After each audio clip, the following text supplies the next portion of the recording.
If you're having trouble frog fishing, I have 3 tips for you guys that'll help you put more frog fish in the boat this summer.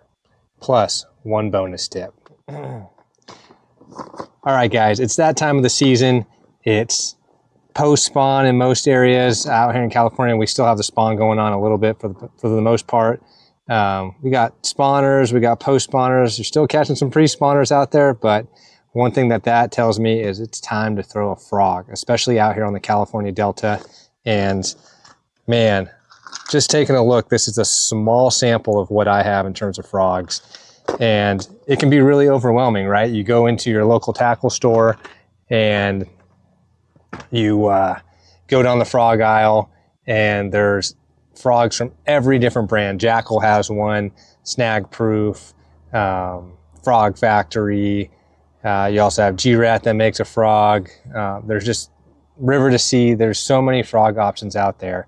If you're looking to be a beginner frog fisherman, it can be kind of overwhelming. So first tip is really what frog to start out with, right?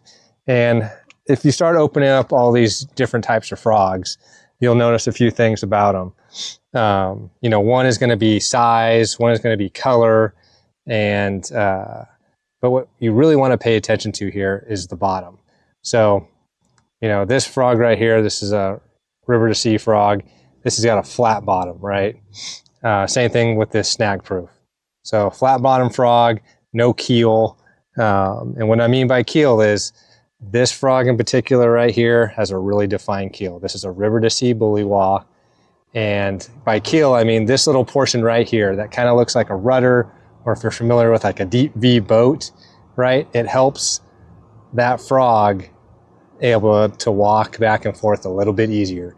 So once you get this thing going, you know, you get to start walking back and forth. It's easier to keep it walking back and forth with this keel. I mean, it's not for every single situation out there, and we'll get to that a little bit later, but this is absolutely a great beginner frog, and you're not missing out on very many bites, to be honest. It's the frog that I learned to throw a frog on out on Clear Lake, California. Caught a 7.5 pounder my first day throwing a frog underneath a dock, you know, mid-summer day. So you're not sacrificing anything in terms of quality by picking up something that has a bigger keel, but you are perfecting your technique, and that's what you're going to want to do. All right, number 2 is really, you're out there, you've got your new frog, you're trying to walk the frog, and it won't do the back and forth walk that you're looking for. 9 times out of 10, the simple solution is that you're simply just pulling it too hard, right? Frogging, you know, while we call it power fishing, it's really a finesse technique up until the point that you get the bite. And once you get the bite, 65-pound braid tightens up, that drag's tightened down, and you're just jacking them out of just the slop or whatever grass you're fishing, right? But up until that point, it's very finesse. It's just a small little movement on the rod tip. It's not like a spook where you're ripping it really hard, or a vixen. It's a completely different technique. But some, you know, kind of like a hack to that is when you throw it out there, your frog lands on the water, go ahead and pull out an extra 2 to 3 feet worth of line. And what that's going to create, it's going to create a bow in that line. It's going to create some slack. And that slack allows you, for your first movement, your first pull, rod twitch, it's not going to pull that frog towards you. It's going to allow that frog to move back and forth and get into that back and forth walking action. So I still do it. If that, you know, that slack doesn't naturally build into your line when you make a cast, then go ahead and pull out a couple feet, but you better be quick, because those frogs are staring at it, or those bass are staring at that frog. And I have had bass absolutely engulf that frog once it hits the water. So pull it out really quick, click that drag over, and start frogging.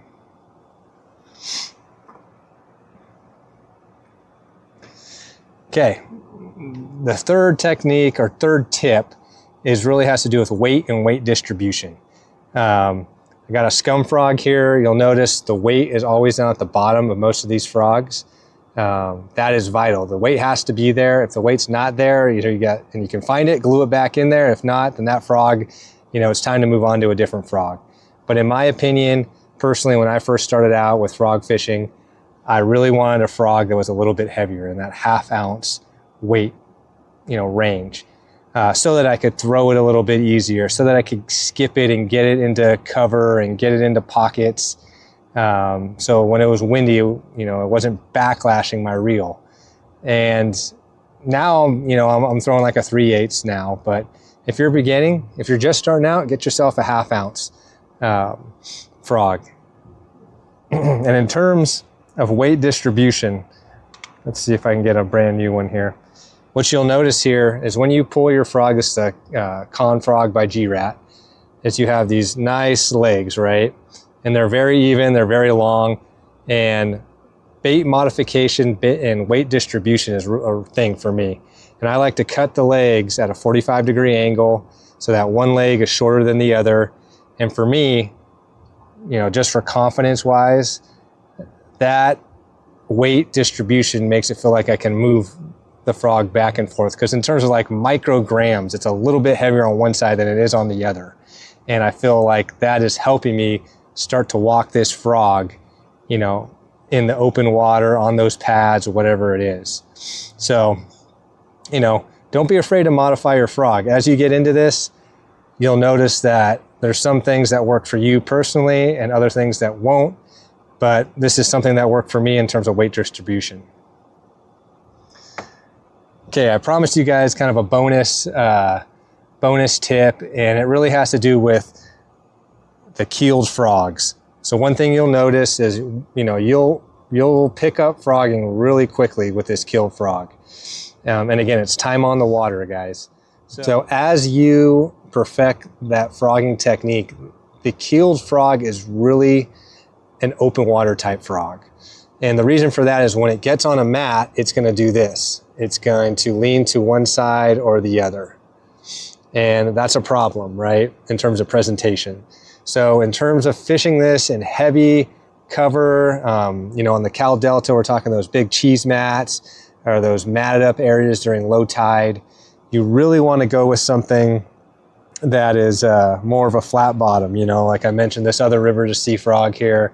This is the one made by 𝐬𝐿 Monroe, and you'll also see how I have it cut, one leg shorter than the other leg. But you'll notice that there is no keel here. Same thing with this Bobby's Perfect frog. There is no keel on these. And what this allows the frog to do is to sit evenly weight distributed on that mat. So you're displacing as much of the mat as you possibly can, so that fish is looking up and seeing that displacement, and then when it comes off the mat, it's walking in a more natural-like manner rather than being just keeled over like that bullywah. So, guys, it's a great time of year to get out and throw a frog. There's some days that's all I want to do is just throw a frog out on the Cal Delta. So thanks for coming along, and I hope this improves your frog game this summer. I'd love to see some pictures of just some toads that you all are catching out there, whether it's on Guntersville out there in Texas, Cal Delta, Clear Lake. I'm sure it's happening up there right now. You guys, best of luck to you guys out there throwing a frog this summer, and we'll catch you out on the water. See you next time.